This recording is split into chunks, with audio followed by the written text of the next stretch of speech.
Hello everybody and welcome to Talking NFL Week 2, and today we're going to be talking about Jamal Adams, Tyrone Mathieu, TJ Watt, and the best offenses in each division.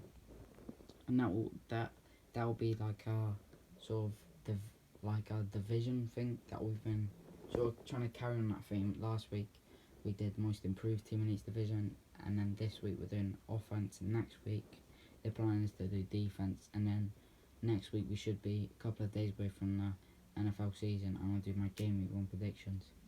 But moving on to topic number 1, and we're talking about Seattle Seahawks safety Jamal Adams, who has been in the headlines, and in the headlines for negative opinions, I'm going to be honest. People have been saying that his 4-year, $70 million contract is not worth it. Why would Seahawks sign him on for that? And they do have reason to be saying this. They're thinking, they're giving him the money up front, and for a guy that plays the way Jamal Adams does, no nonsense safety, goes around tackling everybody in his sight. And all it takes is one big offensive lineman or one bulky tight end to land on his leg, and he's injured, and there's a high chance of that happening. So giving him the money up front could be a massive waste of cap space. You're not getting what your money's worth. So people are saying don't sign him on, and I don't agree with these people. They do have reason to their ideas, but it is a risk for reward situation, and in my opinion, the reward is getting a great defensive player that is going to help the defense. See how a team that win games on both sides of the ball. They're not like the Chiefs, who are free flowing offense that say, "Oh, how many points you'll score, we're going to score more." They're different from that. They've got, I'm not sure this is the right word, but a more conservative offense, and they don't primarily win games on offense. They probably hold the other offense to 25 points, and they back themselves to score 30, and they should. They've got Russell Wilson, DK Metcalf, some elite players on that offense.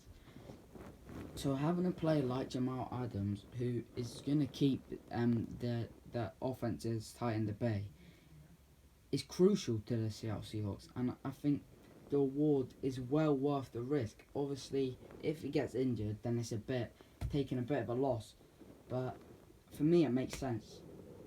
And then you move on. Well, we're now going to move on to topic number 2, which is about Tyrone Mathieu. Now, the Chiefs GM came out and openly said this week that he'll do anything and everything to keep Tyrone Mathieu at the club, which I agree with. Tyrone Mathieu is a versatile leader, which helps the Chiefs defense out a lot. But for me, if I was just to talk about that, it would be that's all I have to say on the topic. But I'm going to be talking about, is Tyrone Mathieu as important as Patrick Mahomes, Tyreek Hill, or Travis Kelce?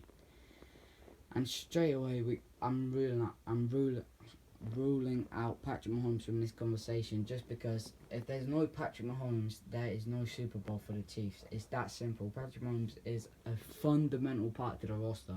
He's crucial, and not having him, he's nowhere near. He's not on the same level as Tyrone Mathieu, as important to Tyrone Mathieu is nowhere near as important as Patrick Mahomes. And then and then the other two you got to talk about is Tyreek Hill and Travis Kelce. And for me, you don't look at them as single players. You look at the whole Chiefs offense as a whole collective, and they work together so well, because if you don't double team one of those two weapons, they're gonna hit you for 100 yards and 2 touchdowns, and that is 9 out of 10 games they will do that. So you have to double team both of them, and that gives the Chiefs offense freedom. And Patrick Mahomes plus freedom equals points. The formula is so efficient, because you've got to double team 2 of their players. That's how it works. And take out one of them, then you're only going to have to double team 1. And Chiefs win on offense, and that will make their offense a lot worse. So in my opinion, Tyreek Hill and Travis Kelce are so crucial to the Chiefs. I'm not going to say which one's more crucial, because I don't know. I really think we can't separate the two. But Tyrone Mathieu, I think, is nowhere near any of them. I'd say he's probably the fourth most crucial on the team, and I can understand why the GM is saying, yeah, keep him. They really want to keep him at the club. He helps their defence out so much. But then moving on to the third topic, which is a very interesting topic, is TJ Watt is not practicing for the Steelers because he wants a big contract. And he should be getting a big contract. He is one of the best pass rushers in the league, no doubt about it. And my opinion on this is, I've got mixed feelings about this. TJ Watt is he's a great player. He drafted him in 2017 late first round, and he's put up big numbers for the Steelers. Steelers, their defensive team, and he's a crucial part of the defense. Him and Minka Fitzpatrick, but they've let a couple of players of the defense go. Obviously, Bud Dupree going in free agency, and it seems like they're falling off a bit. They're getting ready for the rebuild, and if you're getting ready for a rebuild, you have to trade TJ Watt. If he's going for 2 first-round picks, I'm trading him. If he wants to stay at the club, then you could sign him on because he will still be available and will still have 5 years left of good numbers by the time you've got a quarterback at the club. In my opinion, Big Ben, he's aging. They've got to get a rebuild. They've got to rebuild soon, and why not now when you've got the potential to get 2 first-round picks for a guy like TJ Watt? And let's be honest, TJ Watt is not a once-in-a-generation talent. He's not. Every year you see top defensive ends coming off. Chase Young, Nick Bosa. There's every year, once every 2 years, one of them comes off and is elite. So he's not once in a generation, and getting a player and getting rid of him for 2 first-round picks, it makes sense. If he really desperately wants to stay at the club, it depends what he's offering. If he's offering something reasonable, but if it's unreasonable, you have to trade him for 2 first-round picks. 2 first-round picks is going to get you, it could get you 2 good offensive linemen, which will help your first-round pick this year, Najee Harris, thrive. It will help your other players on offense thrive. So it makes sense to trade the guy, in my opinion. There's no doubt about it, he's a very good player, but he's not once in a generational talent. I see Chase Young in 2 or 3 years will be not clear, but he'll be better than him. And Nick Bosa, I can see him being better than him. It makes sense to trade him, but it makes sense to keep him. Whichever, I know it's not a great situation for the Steelers, but as long as they don't release him, it won't be a bad move for them to happen. There's not much that can go wrong here unless they release him. But now moving on to the sort of division competition, could call it that. Ranking offenses in each division. Like last week, we're going from AFC East across the AFC to the NFC East, to the NFC East, and then to the NFC West. Now, what I've got to say about the AFC East 4th place, I've gone with the Patriots. They've got a non-proven quarterback, and let's be honest, not really anything exciting on offensive weapons. They're due for a real build. Looks like they started it this year, but they've not really got any weapons and an unproven quarterback. Jets, they are exciting, but I put them at 3rd for a couple of reasons. Obviously, they've brought in some new weapons, Michael Carter, Elijah Moore, but I think Zach Wilson is a dodgy pick. Obviously, knowing the Jets recruitment staff, they're not the best. They've been rebuilding for 10 years and they're still not a good team. So I don't think Zach Wilson's going to be the one. But if he is, then it's exciting. I put them at 3rd because they're not a proven offense, but they've got a lot of potential. Corey Davis, that's a good sign from free agency. You know, if he wants to be, he can be a good wide receiver. 2nd is Miami, similar to the Jets, but they're just a bit more proven. They've got weapons like Mike Gesicki and Devontae Parker, who are proven in the NFL. Obviously, people saying Tua is a bust. I don't think he is a bust. You look at his record last year; it's a positive record. I didn't see Joe Burrow putting up a positive record. I didn't see Justin Herbert putting up a positive record.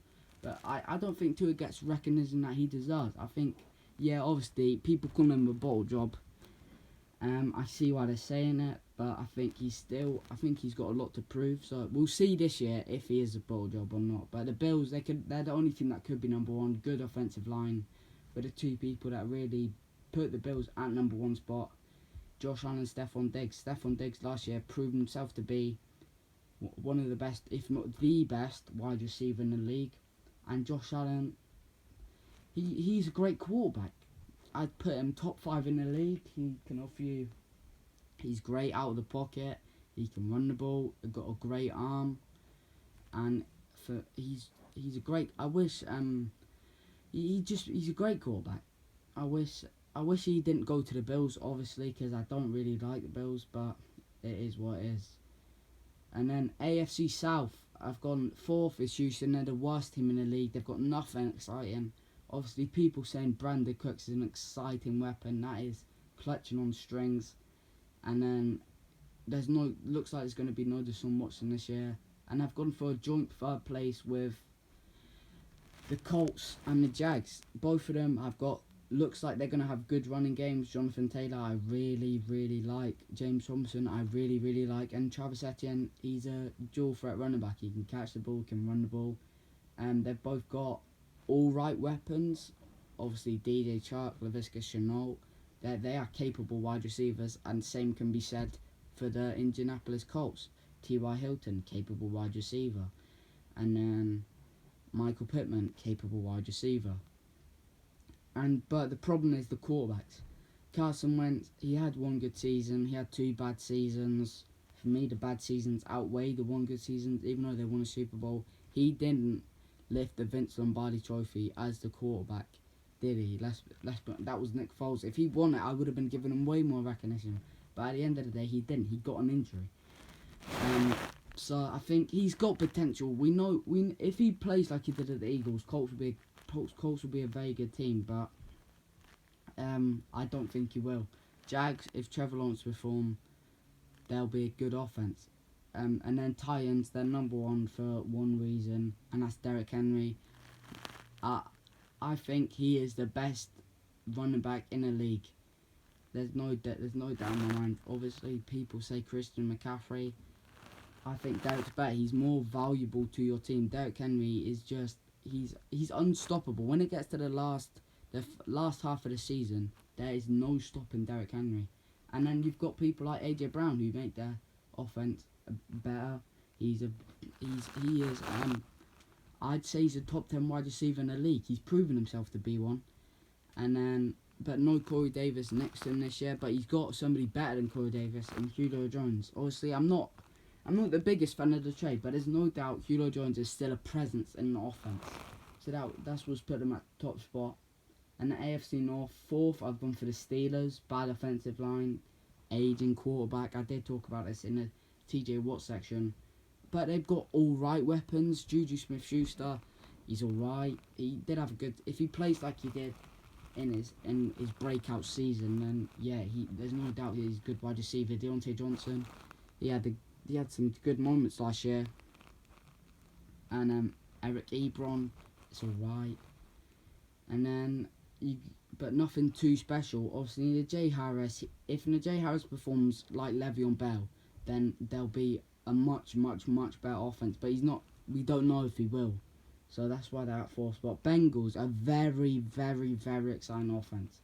Second year Joe Burrow, who I think he's a good quarterback. I think he had a good year last year. Obviously, feel bad for the guy after getting his injury. But you've got to say he's got weapons, so this is his time to shine. Joey Mixon, good running back, and a good backup running back in Giovanni Bernard. Tyler Boyd proved himself to be a good wide receiver in the league. He guarantees you 800 yards a year. T. Higgins, after last year, he is a good wide receiver in the league. And then Jamal Chase, if he performs, no doubt he'll be one of the top wide receivers. And then second is the Browns. They've got best running game in the league. That is that's what's put them at the top spot. And you could talk about their wide receivers. For me, their wide receiver core is a bit overrated, but still they are. It's a decent wide receiver core. Tight end Austin Hooper, he's all right. He's all right. And then Baker Mayfield, he gets his criticism, but he's a good quarterback, in my opinion. Number one's the Ravens. Lamar Jackson offers them so much opportunity to be different with their calls on the offense. They're so unpredictable on the offense. You don't know what they're going to do. They've got a good running game with J.K. Dobbins and Gus Edwards, and having their wide receiver core was pretty poor. But obviously recently they've drafted Rashad Bateman. A couple of years ago, drafting Marquise Brown has made it better.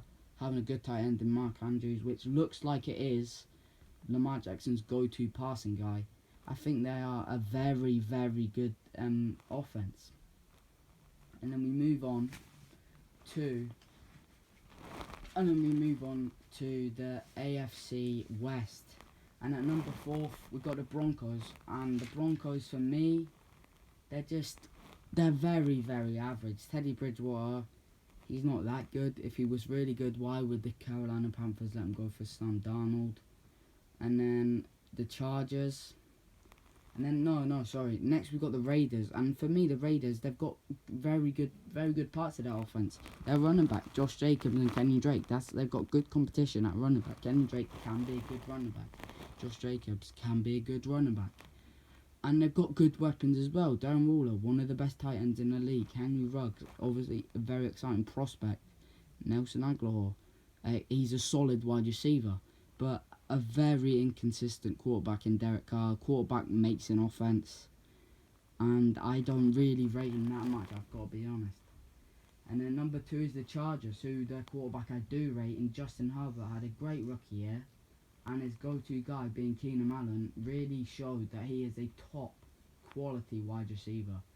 And he looks like he's only going to get better the next 2 years, with Justin Herbert being his go-to guy. The running back game is a bit dodgy after obviously no Melvin Gordon. Kalen Ballage, though, I think he's a good running back. Obviously at Miami didn't perform, but Miami had a shocking offensive line. I think he can perform. And then number 1's Chiefs. They're the best offense in the league, so they're obviously going to be best in their division. Not much more to say about the AFC West. And now move on to the NFC, and we're going to the NFC East, which is number 4 Washington. Just like Broncos, very average. Quarterback being Fitzpatrick. Obviously, I love the guy Fitzmagic, but he's not nothing. He's not going to win you anything, is he? They've got Terry McLaurin, a great wide receiver. I really do like Terry McLaurin. Obviously, Antonio Gibson as well, but there is nothing special in that team. And then number 5, we've got the Eagles, who are very exciting, very exciting. They would be second if it weren't for a player in the other team. But Jalen Hurts, very exciting quarterback, and his combination with DeVonta Smith, who's a very exciting wide receiver, could be great. Miles Sanders, I really like him at the running backs. Obviously, he sort of carried the Eagles last year with all those injuries. And then Zach Ertz. There's no doubt he's a good tight end. He is a bit injury prone, but if he is healthy, he's a quality tight end. Number 2 is the Giants, for one reason and one reason only. Saquon Barkley. Saquon, he is for me a once in a generation quarterback. There's no other people, in my opinion, like him. People compare him to Christian McCaffrey, but when you're fighting for the yards, it's 3rd and 3. Saquon is better at that. He's just so good in the rough. He's fighting. He's getting out of tackles. He's a great player. Obviously, there's Zeke as well that people comparing him to, but Saquon can catch the ball. So that's why the Giants are number 2. Also, their wide receivers, Darius Slayton, he's got some potential about him. Sterling Shepard, he's alright, but still, he's a decent wide receiver. And then new guy Kadarius Toney, I think he could be a great wide receiver. But number one, only one team, Dallas. They're a bit overrated, but there's no doubt that they're a good offense. CeeDee Lamb, I think he's gonna have a breakout year this year. Amari Cooper, great wide receiver. Michael Gallup, great wide receiver. Zeke, great wide receiver. Tony Pollard, great backup wide receiver. Dak Prescott, great quarterback. Tight end, I think they lack a tight end. Yeah, I think that they've got a good chance. They've got a very good offense. And then we move on to the NFC South, and we're taught in the NFC South you got a joint fourth place with the Falcons and the Saints, and simply because they're both very unpredictable. Look at the positive points of both their offenses. Positive for the Saints is Alvin Kamara. Positive for the Falcons is Kyle Pitts and Cam Ridley. They are very unpredictable. Yeah, I think they're going to score points this year, but not enough points. They're just, you don't know what's going to happen. They could perform one game, they might not perform another. Second is going to be Carolina Panthers. I was going to go for a full joint fourth here, but Carolina simply edged it because C-Mac, great running back, and they've got decent wide receivers. Obviously DJ Moore and Bobby Anderson, whichever one is Sam Darnold's go-to guy, and it'll probably be Anderson since they've already played together. They always have a great year, so that's why I put them at second spot. A one-horse race is the Bucks. Great wide receivers. They've got Tom Brady, who is the best quarterback of all time, and a good running game as well. And then from the AFC South, you move into the AFC North, which was a hard one to call, but at number 4 was easy. The Lions, they're completely changed offense from last year. Only thing that stayed the same was their running game and tight end, which is both the best part. T.J. Hawkinson, good tight end. DeAndre Swift, good wide receiver, good running back. Sorry, their wide receivers, all of them went. They're good ones. All of them went in free agency last year, and Jared Goff, I think I did like the Jared Goff and Matt Stafford trade, but Jared Goff, for me, he's not that great. And then third is the Bears, and the Bears were always a good offense. They've got good players, but they're missing one piece of the puzzle, and it was a quarterback. They've drafted one this year, Justin Fields, looks decent, so I put them at third. In a different league, they've got a lot of potential, but in a different league, they would have been way higher. But just because there's two other great teams, they're in third place. Second is Vikings, good quarterback. Dalvin Cook as running back is just he can pass the ball, he can run the ball, he can receive the ball, he can run the ball. And then Justin Jefferson, what a rookie year he had. Adam Thielen, he's got a great combination with Kirk Cousins, who's a good quarterback. And then number 1, Packers. It was close between the Packers and Vikings, but I put the Packers because they've got three main guys on the offense. And Aaron Rodgers, I don't like him. I really don't like Aaron Rodgers.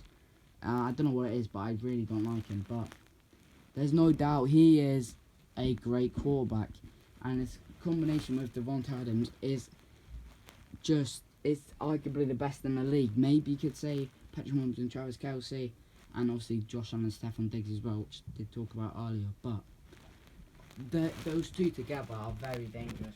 It almost seems like Aaron Rodgers always knows where Devonta Adams is. But and then they've got Aaron Jones as well, who is a very solid running back. He gets you 1,000 yards a year, and if you've got that combination and 1,000 yards a year from your running back, it's obviously going to be a good formula for a good offense. Now to the NFC West. Fourth is the Rams. No doubt they've got a great defense, but offense is a bit ropey. Nothing too special. I don't really rate Matt Stafford. I don't rate their wide receivers, Cooper Kupp and Robert Woods. They're all right, but they're a bit overhyped, in my opinion. And it is a shame. I really do think Cam Akers is a good prospect. I think he's a good player, but he has got injured. That's part of the reason why they're at fourth. Third is the 49ers, who are very similar to the Bears. They had good players at the team. Brandon Ayuk, Raheem Mostert, Deebo Samuel, but missing one part of the puzzle, quarterback. And they've drafted one in Trey Lance, who I think could be decent. Got a lot of potential, very exciting. A team to watch this year, just like the Bears. But again, like the Bears, in a different division, I think they'd definitely be up on the list. But At second is the Cardinals. Good quarterback in Kyler Murray. Very proved himself to be great from the run this year. And then their wide receivers, AJ Green. He's proved that the Bengals that he was a great wide receiver. Christian Kirk. He's at a different team. I think he'd be average, but at the Cardinals, a good fit for him. But and then obviously last, but definitely not least, DeAndre Hopkins. What a player he is. Seahawks. And obviously, sorry, I forgot about this. But I think this year the Cardinals' running game is going to be very interesting to watch. You've got a player like James Conner who really thrived in his first year with the Pittsburgh Steelers, but obviously his last year, which was not so good. His stats were horrible, but you've got to think he had a shocking offensive line. No, it'll be very hard for a running back with that offensive line to perform perform very well. So I think he's still got something in him, and with this Arizona offensive line, I think he could have a good year. Same with Chase Edmonds, a very good receiving back, and I think it'll be interesting to see back to the first place. Very good dual threat running back situation at Arizona. And then number 1 is Seattle. Great quarterback, great wide receiver, decent running game, and also Tyler Lockett as well. That's all they, and then that's it. And just to round up the top team from each division, number 1 in the AFC East is the Bills. Number 1 in the AFC South is the Titans. Number 1 in the AFC North is the Ravens. Number 1 in the AFC West is the Chiefs. Number 1 in the AFC East is the Cowboys. Number 1 in the AFC South is the Bucks. Number 1 in the AFC North is the Packers, and number 1 in the AFC West is the Seahawks. Hope you guys enjoyed, and I'll see you guys next week.